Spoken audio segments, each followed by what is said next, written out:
Good morning and welcome to Bible Truth for Kids. Last week we saw Jesus riding into Jerusalem on a donkey, and the people welcomed him and they worshiped him as their king.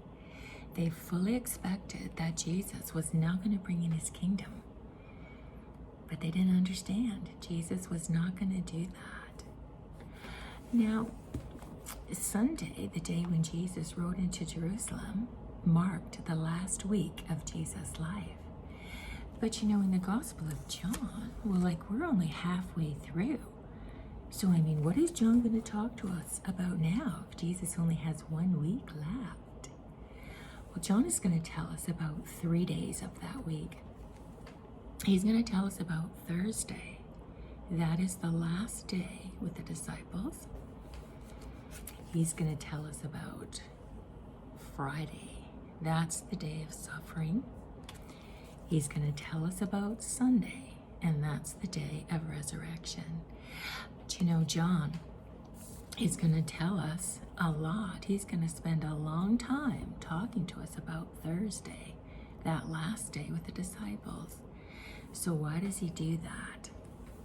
Well, let's suppose that your grandparents, maybe they live out of town, or they might even live out of the province, but they come for a visit. So when they come for a visit, you just do everything together.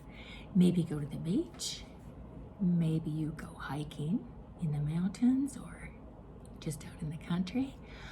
Maybe you go camping together. Maybe they watch you do sports. Maybe they play games with you, they eat meals with you. Whatever you do it together. But it's not until the very end, when they're kind of just going out the door, we wait till then to say the most important things like, I love you too. Remember this, don't forget that.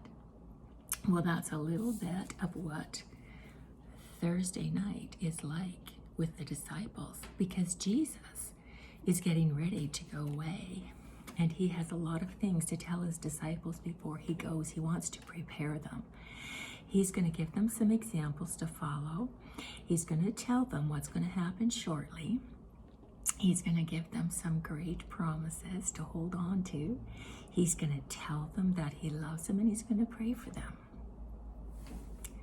Let me ask you a little bit of a strange question. How many pairs of shoes do you have? Have you ever counted them? We have a lot, don't we? Because we have a lot of different activities. We have boots and we have flip-flops. We have dress shoes and we have sneakers. We have all kinds of different shoes. But in Jesus' day, they basically only had one kind of shoe, and that was sandals. It was very hot and dusty where Jesus lived, so there was just no need for all different kinds of shoes. If you were a kid, you could go barefoot everywhere. They didn't have any sidewalks and they didn't have any paved roads. So by the end of the day, your feet would be pretty dirty, just walking in dust and dirt all day. So, it was the custom that at the end of the day, because your feet were so dirty, they needed to be washed, especially before supper time. And so there would be a servant in the house. That would be his chore, to wash everybody's feet. So how would you feel about washing everybody's feet in your family before supper every night? Yeah, you don't even know what they might have stepped in during the day. It wasn't a very pleasant job. So that chore was the servant's chore. So even if you had people come over to your house, company for supper, they had to have their feet washed. That was the custom. And so the servant washed their feet.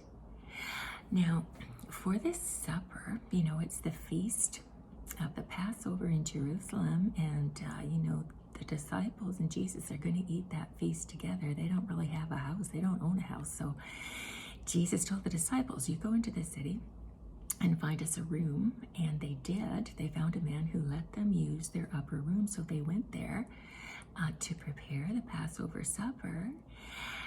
But there wasn't a servant there. So who's going to wash everybody's feet when they get there? Because, I mean, there's going to be 12 disciples in Jesus. So that's a lot of pairs of feet. So, the disciples looked at each other and they thought, well, I'm not washing anybody's feet. It's not my job. I'm not a servant.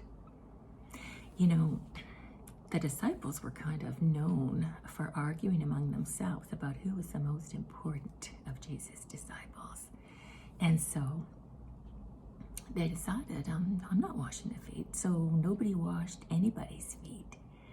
And so they started eating their supper together and be sitting around like this. They were all eating supper with dirty feet. Halfway through the supper, Jesus got up. He put a towel around his waist, and he started with a basin of water to wash the disciples' feet. Well, that was kind of embarrassing because, he's their master and Lord. He's their teacher. I mean, he is the Son of God, and he's washing their feet. Nobody said too much. When Jesus was done, he sat back down and he said, do you understand what I've done? No, they didn't. And Jesus said, you call me Master and Lord, and that's right. As Master and Lord, Jesus could command them to serve Jesus, but instead Jesus is serving them. He said, I've shown you an example to follow. You've called me Master and Lord, and you're right, but I have served you. And so you need to serve one another. We shouldn't start thinking that some jobs are too important for us to do, because that's prideful. Jesus said, serve one another just like I've served you. Well, that was a hard lesson to learn, and I mean, supper wasn't even done yet. After Jesus had said those things, he was very troubled in his spirit, and he said, one of you is going to betray me. Now, what he meant was, one of you is going to go to the Pharisees and hand me over to be arrested. Now, the disciples were startled when Jesus said that. I mean, betray him? Who would betray him? We all love him. Is it me? Who is it? They had great anxiety over what Jesus said. And so Peter leaned over to John, who was right next to Jesus, and he said, ask Jesus who it is. And Jesus said, whoever I give this piece of bread to after I've dipped it in this dish, that's who it is. And after he dipped that bread in the dish, he gave it to Judas. And he said to Judas, what you are going to do, go now and do it quickly. Well, the disciples didn't really know why Jesus had said that to Judas, because, I mean, they didn't know that Judas didn't love Jesus.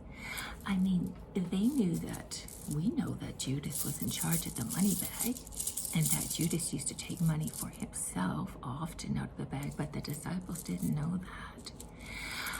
They thought that Jesus meant for Judas to go out and, get some more food for the feast for them, or maybe he meant Judas should go and give something to the poor. But that wasn't it at all. When Judas went out into the night, he made the final arrangements with those religious leaders to hand Jesus over,